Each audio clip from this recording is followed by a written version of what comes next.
कतिपय क्षणहरू यस्ता हुन्छन् जसले जीवनमा गहिरो छाप या प्रभाव छाड्न सफल हुन्छन्।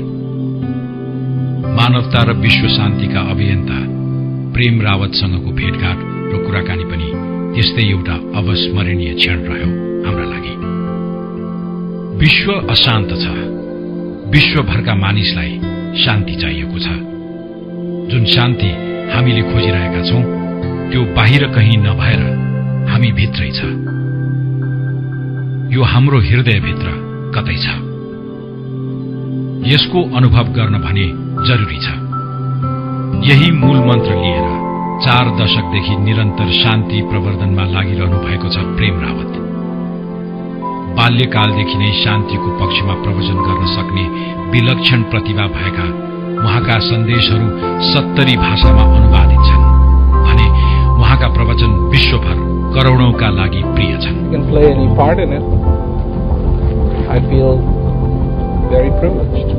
उहाँको कर्मले उच्च सम्मान र मान्यता पाएको छ संसारभर।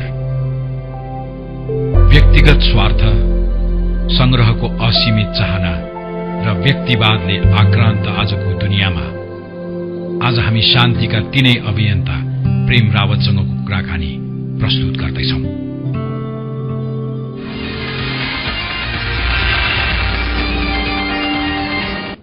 Mr. Prem Rawat, welcome to Fireside. Thank you for having me. It's a pleasure. While I was preparing to record this chat with you, I happened to go through several of your discourses that are on YouTube, especially. Mm-hmm. And amazingly, when I finally met you today, I already feel that I know you for a long, long time. But if I may, when I was in school back in the 70s, I remember flipping through one of the vernaculars that came out during those times. I think it's already scrapped, the Illustrated Weekly of India. And I remember reading about you all of a sudden after 40 years, that you were quite a phenomenon already at the age of 13. Yes. You used to talk to people, you used to have these discourses rolling ever since. How did it all happen? Well, actually, I started my first speech that I gave was when I was 4. And then at the age of 8, my father passed away and I took on this responsibility. At age of 13 is when I left India, and there was requests that had come from England, particularly England and America, to come and visit. And so it was during my summer vacation. Mm-hmm. I ended up in England and ended up in America, talking to people about peace, about the possibility of peace in their life as a reality, not as a abstract concept. Because you hear about peace many, many ways, many times, different people trying to define it. But so much of it comes out as an abstract concept rather than a reality. And for me, unless peace is a reality for you in your life, in one's life, the abstract concepts are just teasers. Mm-hmm. They don't particularly mean anything except they're nice to listen to. And for me, this is what was important, that peace is possible in this day and age. And of course, now here we are in 2014. We're talking about the 70s. Mm-hmm. And when I went to the West, there was this huge response because I was called, quote unquote, the boy guru. I was still a boy. I was the first year of teenager. And it was like, okay, let's go listen to him, see what he has to say. And you know, the tricky thing is this. When I started speaking when I was 4, people said, this cannot be. He's not speaking. This is a tape recorder. And he's just lip syncing. So, all my life there has been this disbelief. Oh, it's not him. He doesn't mean that. He's not this. He's not that. People used to say, this isn't going to last very long. And here I have been speaking about peace for 52 years. As you earlier said that after your father passed away, you took up. Yes. Was it in the family tradition to speak in public, or?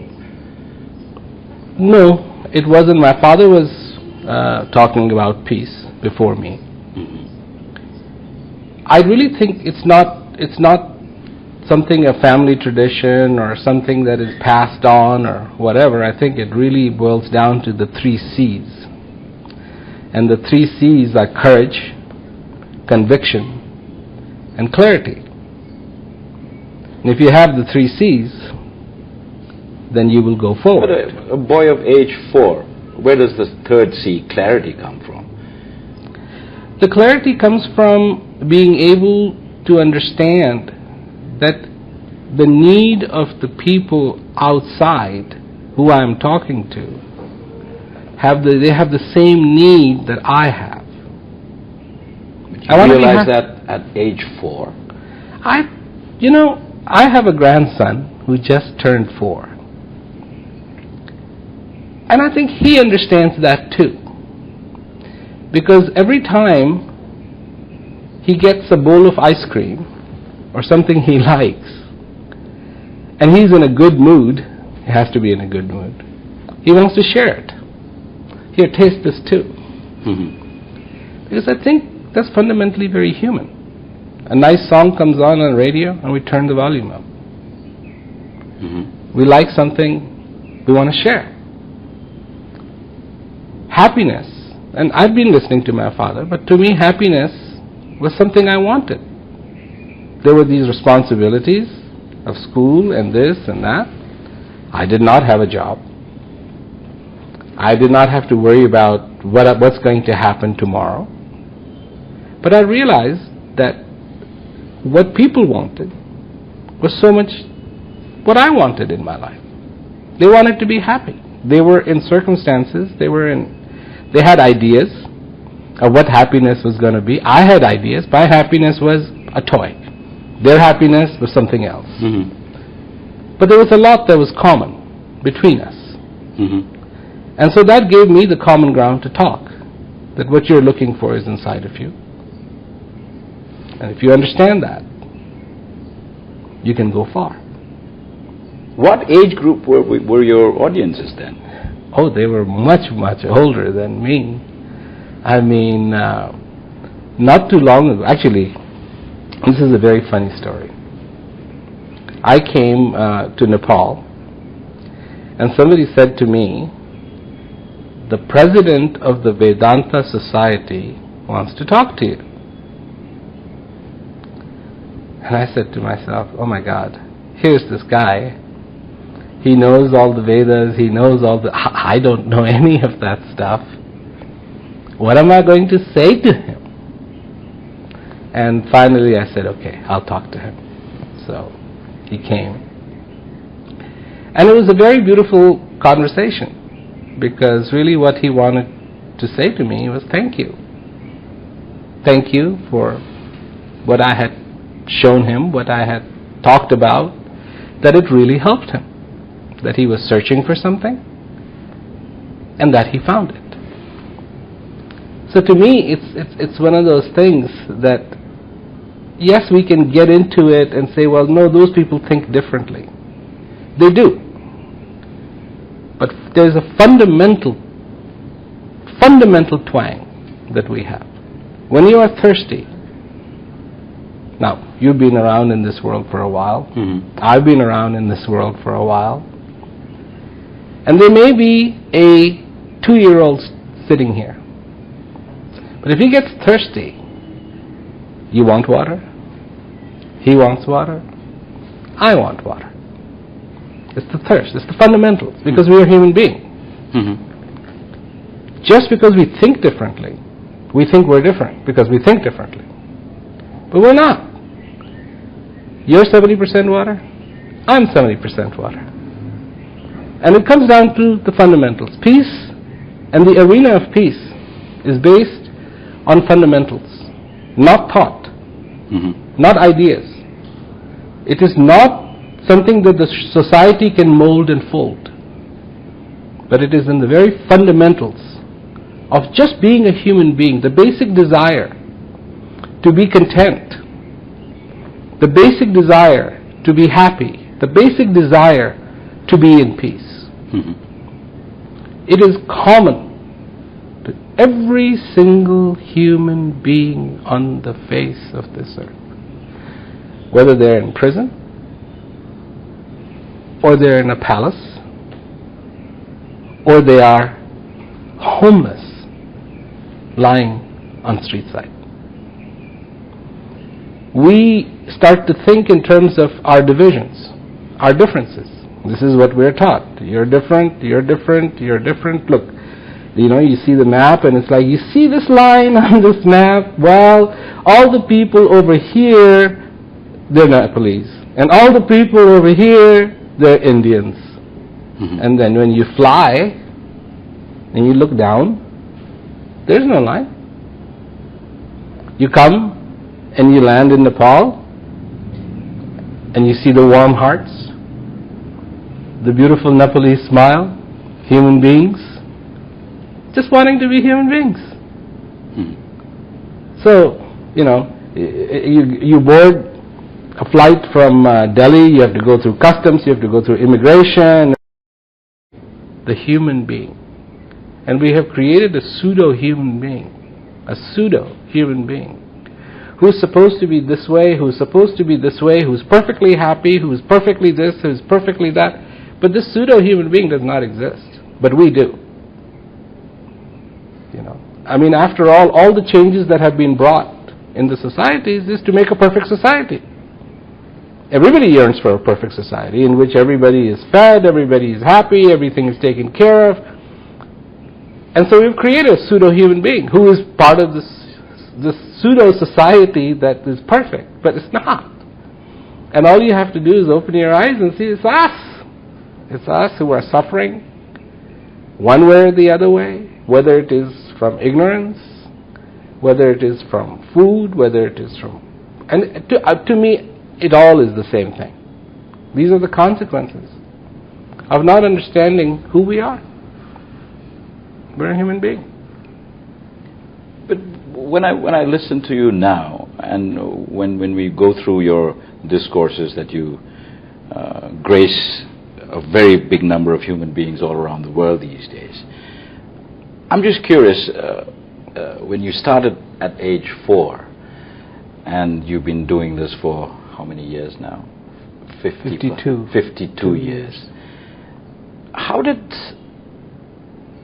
it ever, the content of what you speak to people changed? Or if it changed, how did it change? Well, I don't think the core content has changed. The core content is still the same. It's like when we were babies and we were hungry, we went wang. Then when we got a little bit bigger, we went food, food, food, food, food, food. And then when we were maybe 12 years old, I want some food. Now, we could articulate something a little better, but what you're saying is the same thing. So yes, as I have grown, as my experiences have grown, as I have traveled, as I have met fascinating people, my way of expressing the same message maybe has expanded, but it's expanding the palette.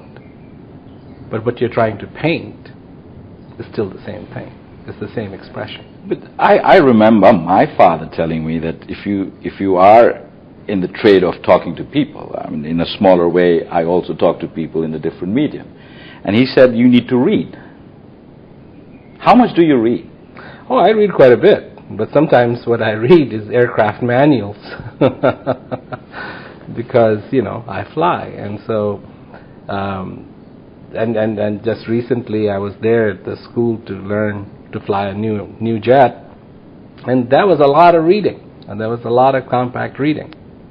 Of course I read, and I read about other things, and I'm very interested in what they had to say. I mean, I'm very interested in what Kabir had to say. I'm very interested in what Rahim had to say. I'm very interested in what many of the wonderful people who have left behind the legacy of what they experienced, what they had to say. But at the core of it, what is being said is that what you're looking for is inside of you. Mm-hmm. And without that peace, everything is empty. Now, I can say that exactly how I said that right now, or I could embellish it for an hour. Mm-hmm. But at the end of it, I don't see myself as in the business of talking to people. What I see is I have a message. And the message that I want to give is that you don't have to be in the sadness, in the sorrow that so many people find themselves in. That there is more in life. Mm-hmm. That the greatest aspiration is yet to be achieved. And whatever you have achieved in your life, fine. But yet there is something more that can be achieved. Mm-hmm. And that more is that joy that is inside of you, innately. So, speaking to people is just one of the tools. I like to make videos. That's another way I can communicate. I like to make music. That's another way I can communicate. I like to write things. That's another way I can communicate. So I try to use as much of the palette that I can. Mm-hmm. The technology, I think, is my best friend. I don't see technology as challenging, because I want to reach people. I just want to get the message across. Just want to get the message across. Recently, I just did an event here in Kathmandu, and I asked people, I said, how many of you think you're not fortunate? And it was amazing, because there was about 90,000 people there, and I would say good 20,000-30,000 people raised their hands. So I said to them, I said, today, why I'm here and why you're here is that we can accomplish this one thing, that you no longer feel that you're unfortunate. Then me coming here, my purpose being here will be fulfilled. What is being unfortunate? Realizing what you have. That is the most unfortunate thing. Not realizing what you've got. There's a saying, and one of the events I just did in India, I said that. I said, so, what does a hungry person need? And I asked them, I said, what does a hungry person need? And they all said, food. I said, wrong. He needs to eat the food. See the difference there? Oh yeah, we'll just give them food and that's enough. No. You have to eat the food, and only when you eat the food will the hunger go away. Having food in your pocket and dying of starvation is very unfortunate. Having peace in you and searching for it everywhere else is very unfortunate. Not understanding the human potential is very unfortunate. Very unfortunate. But the growth in life, wanting to have more, is that not natural? What has that got to do with it? Growth in life means, say, for a typical person. And yesterday I was traveling through the valley, and I saw some people had these little houses that had been put together with stone and mud and had the tin roofs with rocks on them so the tin roof wouldn't fly away. And then next to it you could see that somebody had built a much better house, had a much better roof on it, and a better than, just stones. It had proper bricks and proper windows and proper this and proper that. So somebody says, well, that's improvement in life. I agree. That's improvement in life. So you had to go buy the bricks, you had to go buy a time from an architect, you had to go buy the windows, you had to go buy the doors, you had to do this, you had to do that. But you had to get it. And maybe after you've built that house, what is getting better? Having a color television. But you have to go buy that color television, right? So to buy all these things, what do you need? You need money. So now, to get more money, you have to do something that will make you more money so that you can have the basic buying power so that you can have an improvement in life. Fine. What has that got to do with what you already have? You don't buy what you already have inside of you. You already have it. You don't have to change anything. Or you can change everything, and that still wouldn't make a difference.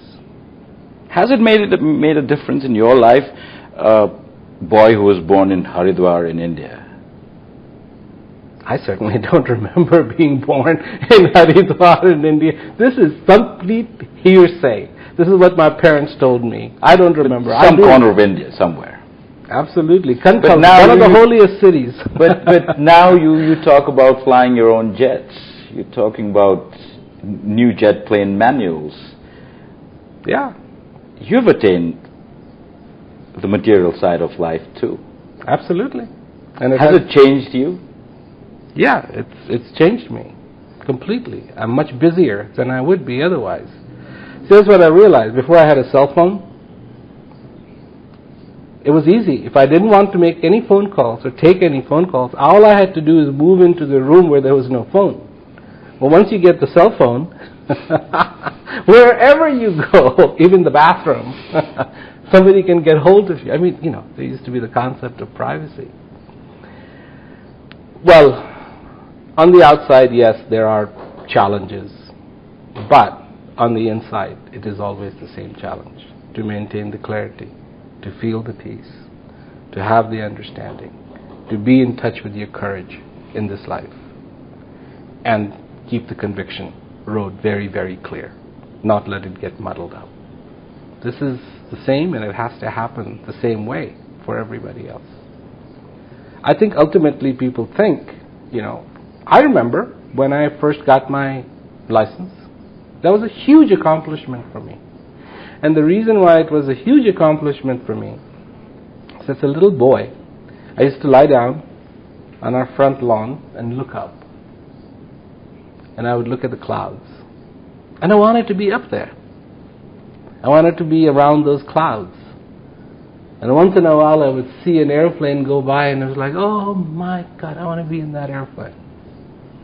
And then I remember, still as a little boy, my father took us on a flight in a DC-3. And it was those old airplanes, they sat on their tail wheel. The Dakotas, it was. Yeah, DC-3, Douglas 3s.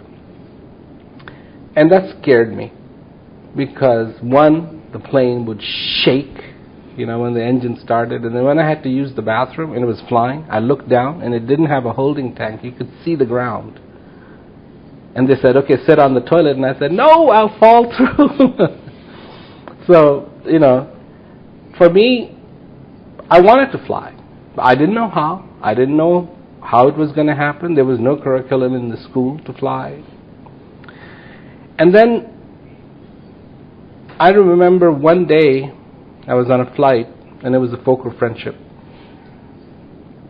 And in those days, the cockpit doors were open. Today it's a different world. Even if you try to make your way to the cockpit, they'll try to shoot you. But the cockpit door was open and I was just looking, and the captain looked back and he invited me to the cockpit. He knew who I was.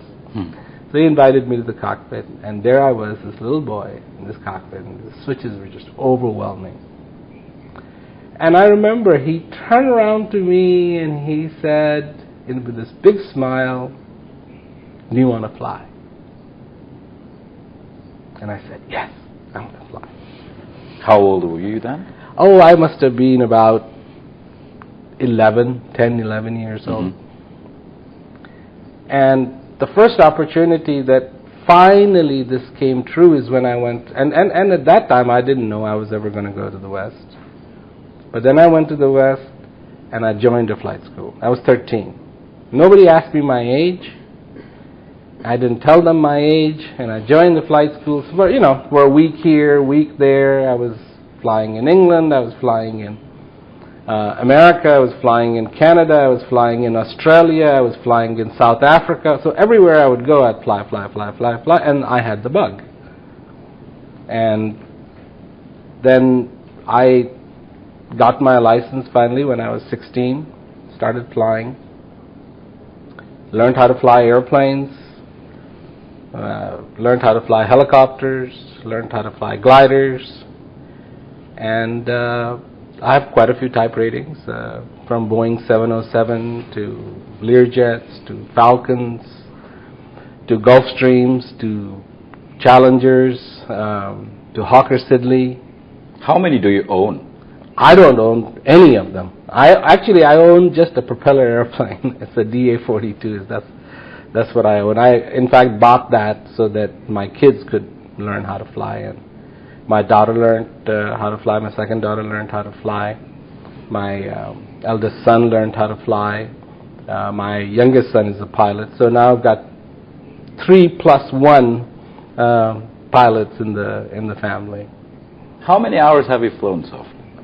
I have 14,000 hours of flying time. That in any standard is huge, isn't it? It's quite a bit. Going through your life, I even found out that you have other interests besides flying. You restore cars. Yeah, I like to restore cars. I mean, just to take that thing, and there it is in that pathetic shape. No, people have just, whoever owned it has not paid attention to it.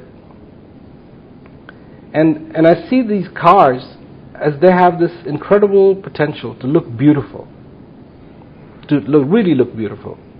And to take that car apart, piece by piece, I mean totally frame off restoration. Take the engine, clean it, send it to be rebuilt, and sometimes I did rebuild 2 engines myself, but usually I send them so they can professionally hone it and polish the heads and everything else. And then all the components that were just not working, all just in this different shapes, to bring it all back together and make this thing look so beautiful that from going to a point where you would look at it and say, this is ugly, to somebody going, wow, that is beautiful. And in a way, when I look at these cars that I have restored, I go, isn't that so much like us? From our ideas and concepts and just non-clarity and all of the stuff, we become so dirty. We become so, well, sake for a better word, ugly. And then for something to happen that comes and just takes all that and cleans it up and brings that potential back and make something shining, something beautiful. That's the potential of each human being.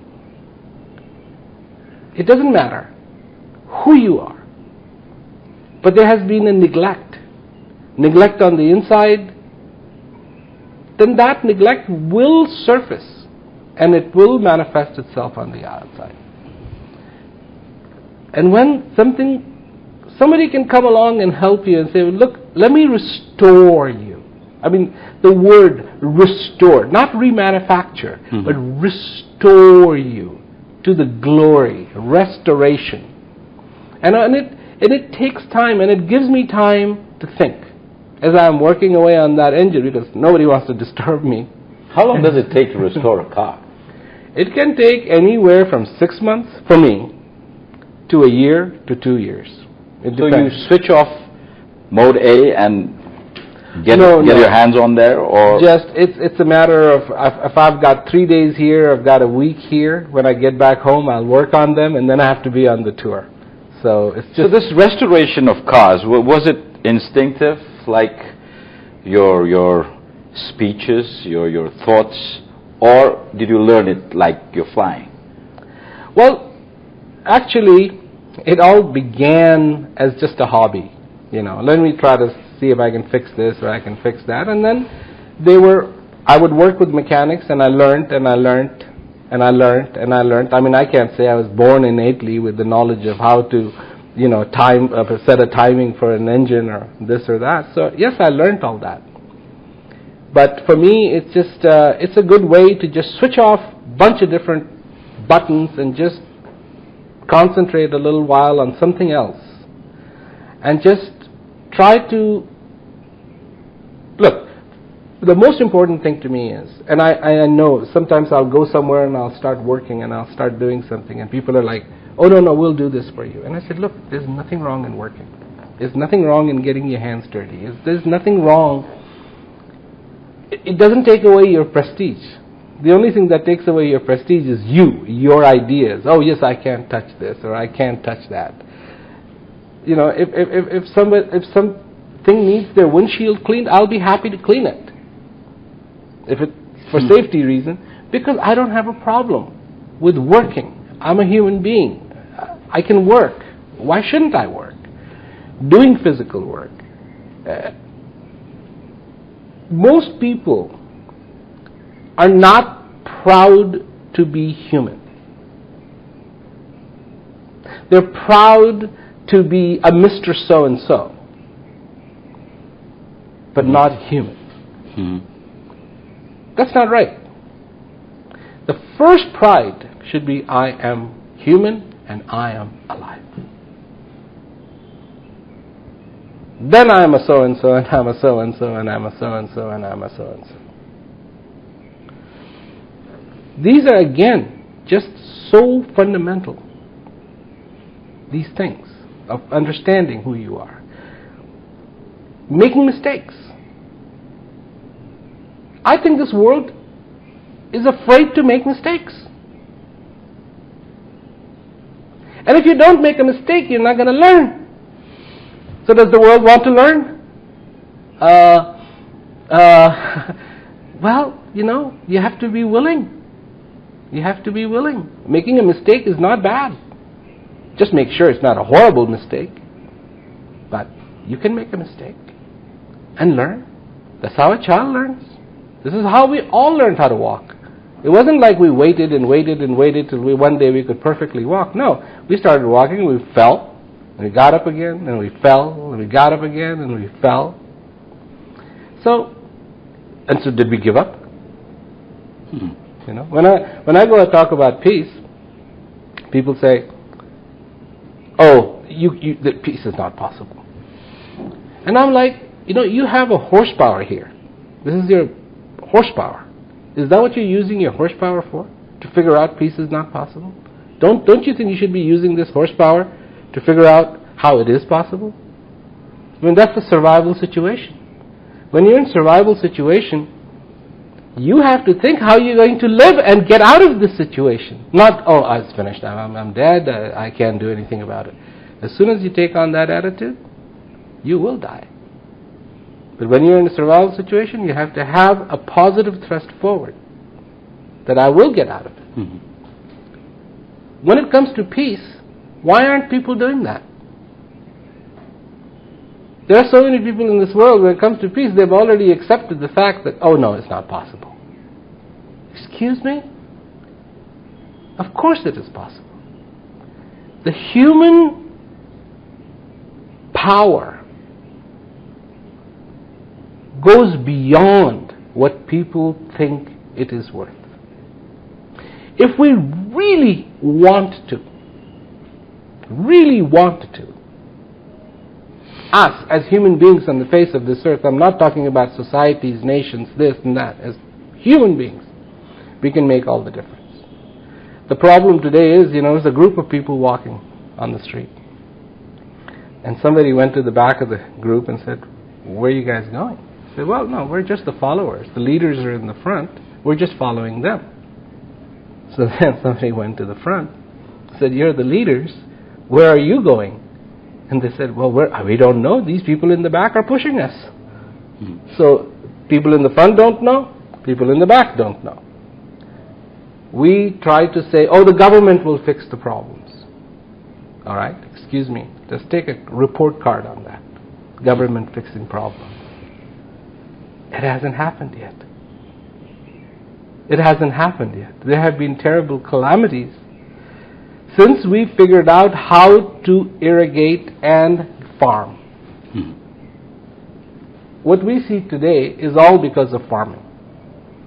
The kings, to protect the crops, the transportation, the roads, the money, all because when we started to farm, all this came into play.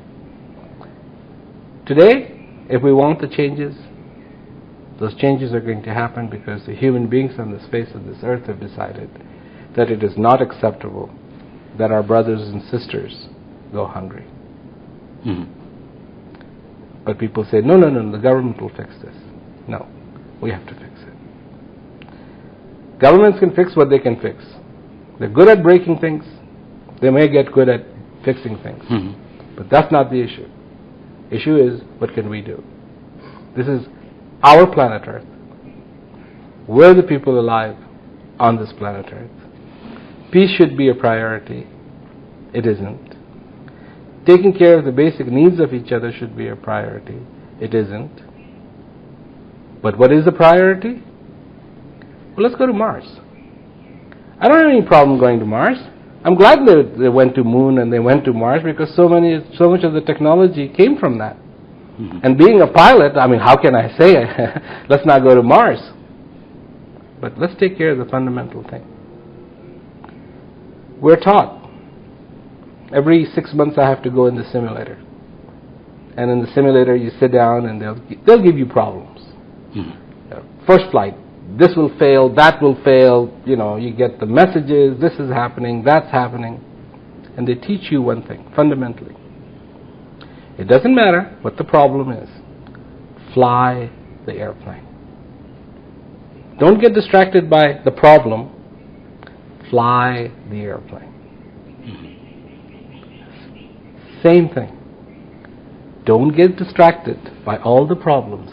Be human. Take care of the basic, fundamental human needs. Take care of the need of the heart. That's what makes you strong. That allows you to transform. That allows you to understand. That allows you to have clarity. That allows you to have conviction. That allows you to have the courage. And we all need courage. We all need our conviction. We all need our clarity to go forward. So, almost half a century plus of your experience propagating peace or spreading the language of peace or stimulating people's urge to attain peace. Have you experienced that we are getting closer to attaining peace in the past 50 years? Or we're still not there yet? What the good news, there's good news and there's bad news. The bad news is the level of unconsciousness has risen dramatically. We're not aware of what's going on around us anymore. We're being bombarded by technology, left and right, that is taking us in a headspin. The basic things, and you read about them in the newspaper, where people don't know how to spell anymore. They sit down to write a letter and they can't write it anymore because they're used to ta-ta-ta-ta-ta-ta-ta-ta. The kids come out of their bedroom and they're in a war game. And they go back into their bedroom and they're in a war game. And they come out for a little while and everything is a war game, war game, war game, war game, war game. The level of unconsciousness has risen dramatically. But the tolerance to even listen to the message of peace has also increased dramatically.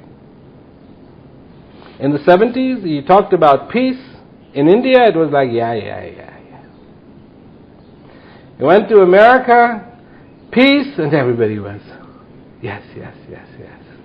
Stoned, huh? Yes. Now, I talk about peace, whether it is at the European Parliament, whether it is in England, whether it is in America, people's ears perk up because there is an understanding that yes, peace is important. What I have been able to do with this message of peace is we started taking it to prisons. And the transformation we saw in the prisons was absolutely dramatic. One of the scales that they look at, because there's different programs in prisons, and there have been different programs since many, many years, but they look at which program are the inmates attending that is allowing them to stay out of prison, meaning not returning back to prison. And when we started doing the peace education program, that's the program that I have put together in prisons, the rate dramatically dropped. I mean, these are prisoners.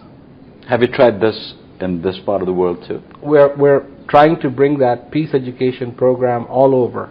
We're trying to take it to India. You know, at first there was like, well, what is this? I don't know, we don't know, this isn't right, that isn't right. But then since the officials have seen the change in the inmates, generally they're lighter, they're happier, peace is important to them, they don't get into trouble as much. They've seen a dramatic difference, and now the requests are actually coming from the prison officials to please extend it to this prison and extend it to this prison.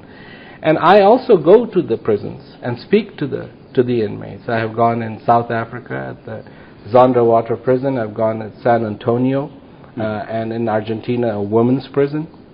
And it is so, I mean, of course it's very sad to see them, you know, being in that prison, and it's not incarcerated in the prison is not a pretty picture, but there's a smile. Mm-hmm.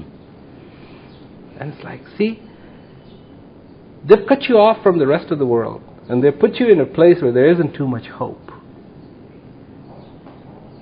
and yet you have found it. You as an individual found that hope. I mean, just imagine if that can happen for a person who is in prison, what is possible for a person who is outside of prison? Well, many times the way I see it is that there is really no difference. Mm-hmm. It's just psychologically, you know. I think prison actually gives you 3 meals a day, and it's very secure. Nobody's going to come and steal anything from the outside anyways. But, my goodness, what is freedom? Can these people who are incarcerated with barbed wire, with armed guards, feel free? And then there are people who actually are free and they don't feel free at all. Mm-hmm. Big imbalance. Big imbalance. After listening to you for almost 40 minutes now, and talking to you in different spheres of your experience, one journalistic itch is still there. How do you all fund this huge, humongous operation that you conduct worldwide? People power. People power. People from all around the world. Some giving 50 cents, some giving $5,000. It is people-based. They feel inspired. And it is not just funding. There is a lot of physical work that gets done. Mm-hmm. I mean, I just read a story that I think you might find it very fascinating. And this is really, it happened. There was a person in Colombia, and he's a salesperson, so he goes door to door. But he really likes my message. So he carries a whole bunch of my pamphlets and leaflets and little books in his backpack. And one day he went to an area that was quite depressed, and I guess he put his backpack down and it got stolen. So now he was like, a little bit distraught. So he started looking. And he went around the corner and he saw a guy sitting on the street side reading these pamphlets with his backpack. So he went up to him and he said, you stole my bag. And whilst reading, he said, this is the best thing I have ever stolen in my life. And of course he gave him his backpack, and the guy was kind enough to extend him the courtesy. But that's what's happening. Prisoners make other prisoners aware of this program. And there are people who get interested, universities who get interested. It's just it excites people to be a part of this. To be human, not out of ordinary, but very human. And actually the word is extraordinary. But to be very, very ordinary. To be alive. To be a part of this beautiful message that just goes out. And whether it is nuns who are enamored by it, whether there's Buddhist priests who love to talk about it. It's people power that's spreading it. And that's the way it should be. That's the way it should be. Mr. Rawat, let this effort of yours see many new dawns in the future, and let it enrich the world with the message of peace that you so dearly been doing for 50 years. I wish this could go on forever, but you have a tight schedule in Nepal. Enjoy the rest of your stay here and enrich people with the message of peace in Nepal too. Thank you very much for granting this opportunity. Thank you. It was a pleasure talking to you. And I take blessings that you gave to heart, because there are so many people who give the blessings that I wish this will go on. This is one message that is not seeing the boundaries of religion. It has nothing to do with religion. It is about human beings. This is our time, and we can make peace happen. So it was a pleasure talking to you. Thank you very much. Thank you.